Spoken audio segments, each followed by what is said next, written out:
All right, welcome everybody. This is Marvel Madness Comics Podcast. It's going to be episode number 29. Legacy month number 2 is continuing. I'm Brandon, as always, joined by my man Trevitt. Trevitt, how we doing? Listen, not bad. How you doing? Doing all right, man. Going to get into things here for you guys today. Resume our Legacy Week 7 talk. We'll probably wrap this up at the end of November and then get back to our regularly scheduled Spider category, IVX category, and Hero category in December. Because when I looked at the list for books coming out next week, it's starting to get like slim pickings to things we haven't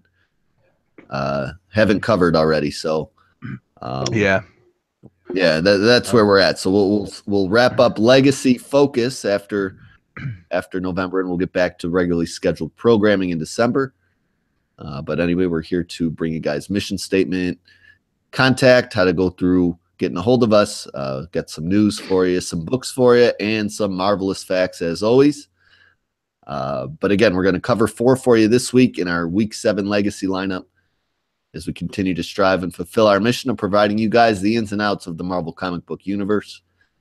And between talking books, we do chit-chat about some of Marvel's latest news, rumors, fun facts, and all that falls under the general going-ons of Earth Prime's umbrella. We try to cover a variety of titles for you guys each month in an effort to avoid any repetitiveness and an attempt to keep things fresh and informative for the listeners. Books are not divided up into our categories currently, but we do have a focus on legacy titles this month, and we're going to bring you 4 new legacy books dropping this week. Book 1 will be kind of like a Mad Magazine ripoff on Marvel's end. It's called Not Brand Ek, number 14. Got the proper pronunciation from Reggie there. Secret Warriors number 8 will be our second book, followed by Punisher 218 after the midpoint Marvelous Facts, and conclude it all with Doctor Strange number 281. But we rate and cover all these titles honestly on our own opinions and scale, which is a buy, borrow, or forget it altogether type deal. Buy means buy it now. Borrow means get that code from a buddy. The digital code we mean, and then forget it altogether means don't drop a dime on the book or bother worrying yourself about it. But if you guys are looking to get a hold of us, share any thoughts, book suggestions, improvements or suggestions for things we could do, we'd love to hear from you guys, so keep that in mind. You can hit us up on Twitter at MadnessMarvel1 or our Gmail account, which is marvelmadness0@gmail.com. Any luck there this week or no? Nah, nothing. As far as mail goes, nope, no mail this week. Got nothing. Just Twitter followers probably. But now all that basic bitch stuff is covered and out of the way. We're going to transition into Trevitt's news section after this brief little jingle. There's no news. 1, 2, 3, and we're back. All right, we are back with Trevitt's news section. We'll see if he found anything for us to talk about this week. The news is there is no news. I got nothing. Yeah, there was one big editorial change in Marvel this week. Shit! CB, what's his name? Oh God, Cebulski, I think. CB Cebulski. Yeah, something like that. His last name's a little different. A lot of consonants in that last name. I totally forget. Why did that slip my mind? I don't know why I didn't think of that. Axel Alonso is out. This new guy is taking over. Which is a mini surprise. Really, they picked this guy because based on corporate structure, Tom Brevoort was really the next in line, so he kind of got skipped. And this guy was basically like a talent scout for them for a long time. Brought a lot of big names to the company. So he brought Hickman, McNiven, Pacelli, a bunch of fucking good people. People. So you can go through the list of names he's scouted and brought to Marvel. It's pretty much a who's who of who's left over there or people that are no longer there. So hopefully this changes the direction a little bit, gets it back on track. that bodes well for the future, since he's brought so many high profile, like, quality names to Marvel over the years, like people who created some of their biggest stories and do some of the best art that they have. I mean, that says a lot. You know, if he's in control, maybe he will bring some of them back, or better, like, more new good talent. You know, so Yeah. it's good to have a fresh direction. Yeah, fresh direction is exciting. And then there was some teaser. I don't really know if they were teasing a book or just stories that I saw, but the upcoming Infinity Stone stories, is that going to be a individual title, or are they just teasing kind of like the characters to follow to those books? Do you know or no? No, they didn't specify any information on it other than just the poster. The teaser poster. Yeah, that's all I really saw and found about it too. So the Ron Lim teaser poster, which is pretty cool. Yeah. So Wolverine, and if you missed it, has one of the gems. Captain Marvel and Star-Lord each have a different gem there. You know, I can't really keep this straight who's got what one. But I think I can't think of it right now, but I know which ones that Star-Lord and Wolverine have. I just can't fucking think of them right now. But Star-Lord found his this week, and was it this week Guardians of the Galaxy came out?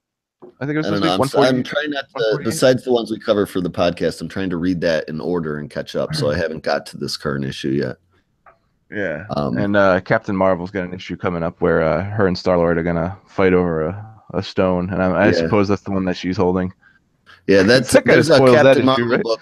Yeah, there's a Captain Marvel book coming out next week. So maybe that's a spoiler for what we'll cover next week, if that'll hint towards anything. But yeah, that was really all the news I saw. It was really a light week as far as that goes. And yeah, there was nothing. Yeah, unless you got anything else to add, those are the two changes. The teaser for an Infinity Stones possible book or story or miniseries or something coming in February or March, and the new editor-in-chief. So yeah, that's about it. As far as the editor-in-chief goes, I did hear that he'll be taking over within the next couple weeks. So a couple weeks, he'll be in the driver's seat. I'm sure. You know, we won't see it for possible, like, not this solicit coming up, but the next solicit, like his fingerprints will start. Yeah, like a month or two. Yeah. So we got that to look forward to. But as far as news goes, we're going to wrap that up, and we're going to send you guys off to the books now, where we will start things off with Not Brand Eck, number 14 here. This was is this the third week in November? So the third one shot we're covering. We're trying to do all the one shots this month, basically. Yeah, it's the third one. Yeah, so this is a Marvel version of Mad Magazine, basically, in normal comic book size. Like, it would have been cool if they printed it out in like magazine format, so you get the full Mad Magazine effect. But anyway, we're gonna get into the solicit here. I'm not gonna cover all the creative team because it is, I don't know, pretty vast and daunting to go over, and I don't feel like repeating names for 2 minutes. I'm gonna fuck up half of. So we'll get into the solicit, and then we'll get into the story here. Not Brand Eck, number 14. Get ready to break the internet, folks, because Four Bushman is back, and we'll cover him in who the hell he is in the midpoint facts. And he's ready to take over the comics industry. Meanwhile, Captain America, Gwenpool, and more are not quite themselves these days. Featuring stories by Nick Spencer, Chris Hastings, Jay Fosgitt, and many, many, many more. So yeah, that's Brand Eck, and that's what you get here. We'll go through the book a little bit, provide you a quick recap of a couple of the stories I enjoyed personally. We'll see if Trevitt has anything to add. And then we'll let you guys know what we thought of this one, because it is really kind of like an exact copy of a Mad Magazine. Each story is like 3, 4, 5, 6 pages long. They jump around to different topics, and just they're all different comedy skits. The one that I really enjoyed was the first one. Yeah, the Secret Empire one, the 6-pager. Yeah. It's surprisingly actually written by Nick Spencer, so it's basically him riffing on his own story. If you didn't read Secret Empire, I would suggest reading this abridged version with a little bit of comedy added into it, because essentially you get the entire concept of that 12-issue, event in these 6 pages of paneling. But it Pretty starts much. off with it's really well told.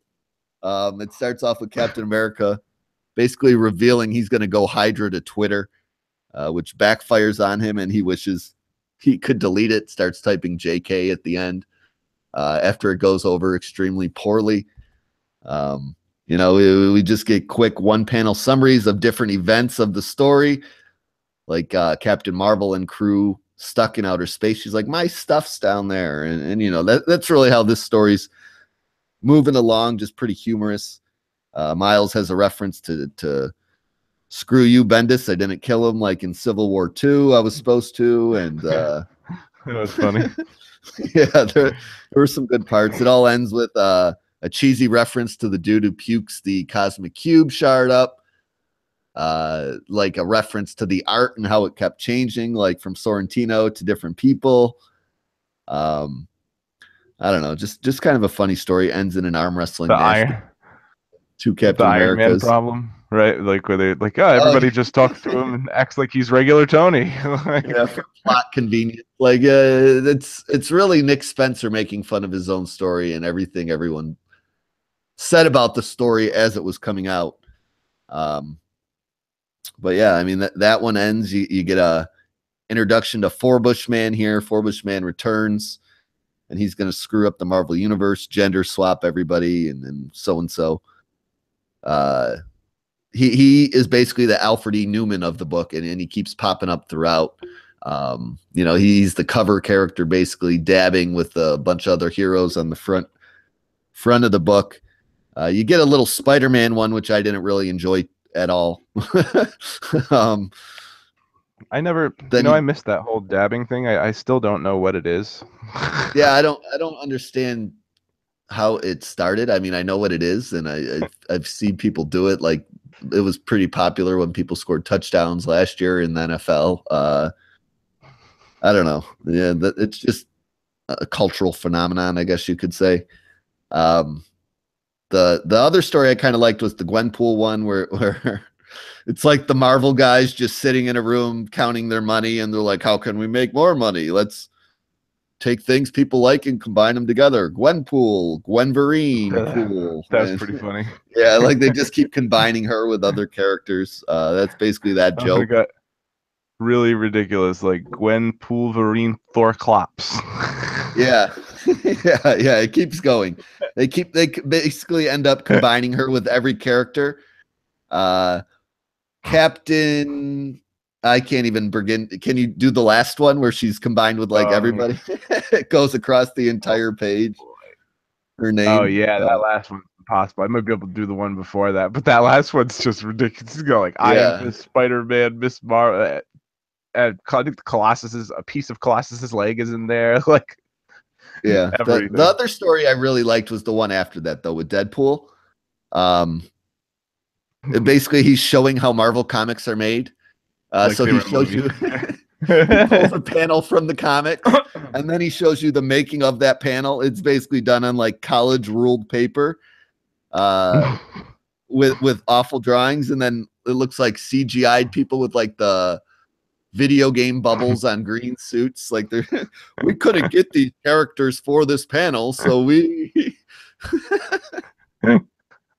Everything's storyboard. Probably my favorite story, actually, now that I look back at it, but it's literally 2 pages and it's over. They get to a Deadpool panel where he kills somebody, and they show the making of that Deadpool panel, and it's literally him killing a real person. Yeah. Holy shit, you just killed that guy. Yeah, and how they do fireworks in the Marvel comics, they're run by hamsters and spinning wheels and PETA's on their ass for it or whatever. Yeah, this was my favorite story. But yeah, I mean, you get Mad like I said 8 times already. You get Mad Magazine type mocks of Marvel comics, and I don't know. It is what it is. I mean, if you enjoy Mad Magazine, you enjoy comedy books, I think this is something you'll like as far as buy, borrow, or forget goes. I won't give it a definite buy because I mean, it depends on what comic books you enjoy. If you don't enjoy a comedy comic book at all, I mean, this certainly isn't for you. If you enjoy over the top homage and sarcastic and Mad Magazine type humor, like Reggie, I mean, Reggie will tell you to buy this all day long. I'm going to tell you to borrow it, depending on what type of person you are. If it's comedy that you enjoy, that type we described, I think you would enjoy it. Maybe get the code from a friend. It's a one shot. Leave it on your coffee table or in the bathroom. I mean, it's something I had to keep coming back to and reading the stories, like, which is how I used to read Mad Magazine too. When I used to get it as kind of a teenager, I would read a couple stories, leave it in the shitter, come back to it, read a couple more next time I was in there. It's never anything I would finish in one sitting, and it's the same way I did with this book. Like I would read one of the other books we covered on the podcast, come back to this book, read a couple stories, jump out of it, read another book, come back to this one. So that's how I treated it. That's pretty much how I did it. Yeah, I picked it up and put it down at least three times. At least three times. I did too. I did enjoy a few of the stories a lot. The Secret Empire and the Deadpool ones being by far my favorite. And I'll let you take it away. What were your opinions? I like the last page by written and drawn by Chip Zdarsky. It was like, Spider-Man, bored with being the new Tony Stark, Spidey decides to be the new Wolverine. And it's like, Captain America, shock twist. Cap revealed he's Canadian just in time as he goes on his Hydra Cap apology tour. Like all these jokes, it's just pretty fucking hilarious. But I'm pretty much in the same thing here. I liked the Squirrel Girl one the least. I actually, I'm going to hand up and admit it. I saw Squirrel Girl and I skipped it. I'm like, I have so little interest in Squirrel Girl. I don't even want to read a comic about mocking her. And you know what I'm saying? Yeah, me too. The weird thing is, like, when I've read, when I got caught up on U.S. Avengers, she's on the team in that book, and I like that Squirrel Girl, but I don't like this Squirrel Girl from the rig. This was done by the artist and writer of the title itself, and Ryan North or whoever else, and whoever the artist is, and I'm just, I don't know. She just looks like she has Down syndrome. Like I know we said that last time. She's missing a chromosome or something. And it's not just that funny. It's not really that funny either to me. I mean, I know there are people who are diehard Squirrel Girls fans and love them. I guess, that's just not my humor or whatever. It's not. I mean, I get it. I just don't care. I loved the Secret Empire one. Nick Spencer poking fun at himself. It really. I was so surprised Nick Spencer wrote that. Like, I'm like, this is the Nick Spencer I liked. Like, I forgot he's capable of putting out books like that because he beat me over the head with Secret Empire for fucking 6 months. He's good with comedy. He's really good with comedy. I loved his Ant-Man and the Superior Foes of Spider-Man. That's in the Fix at Image. That's something that's like his bread and butter. Like, Fix. I never read it, but he told me to. He said I'd like it. It's fucking hilarious. It's so fucking funny. And he did it with the artist of Superior Foes of Spider-Man, Steve Lieber. So it's the same creative team.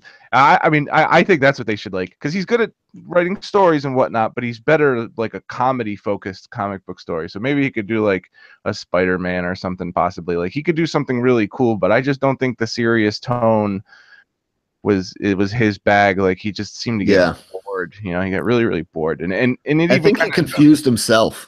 Yeah, I think so. I mean, and when you read this little joke, 6-page joke thing that he wrote about his own story, you kind of get that idea that he got a little confused and bored. And I love how he even made the fun, like, in the beginning of the issue, they told you it was only going to be 5 pages, and then it was 6 pages. And he's like, yeah, because we always like to add on an extra page or issue. It's just fucking hilarious. We know how you guys love that unannounced extra issue. That was freaking hilarious. And the art is done by Scott Koblish, who, I mean, you almost wouldn't be able to recognize it, but he's the guy who pencils Deadpool right now. So all the Despicable Deadpool issues that have come out and previous Deadpool issues from the run. Usually he trades off with like 2 other artists, but it definitely different style from what you're used to from him. The Flatbush Man stuff was pretty fun too. I didn't mind that. Yeah, it was. I didn't really cover any of that because they're all like just 1-page intermission things leading into the next story. And the Gwenpool one those are my 2 favorites. My 2 favorites are the Secret Empire one and the Gwenpool one. But I did really enjoy it, but I don't think I could tell someone to go and spend their money on it. No. But I would say, you know, if you want to just check it out and read something funny, definitely borrow it. But I wouldn't say go out and spend $4 on this. Yeah. You know, I mean, This unless you're is like a diehard fan of wacky Mad Magazine type of humor. Yeah, this is a perfect comic book to leave in your bathroom and revisit while It is.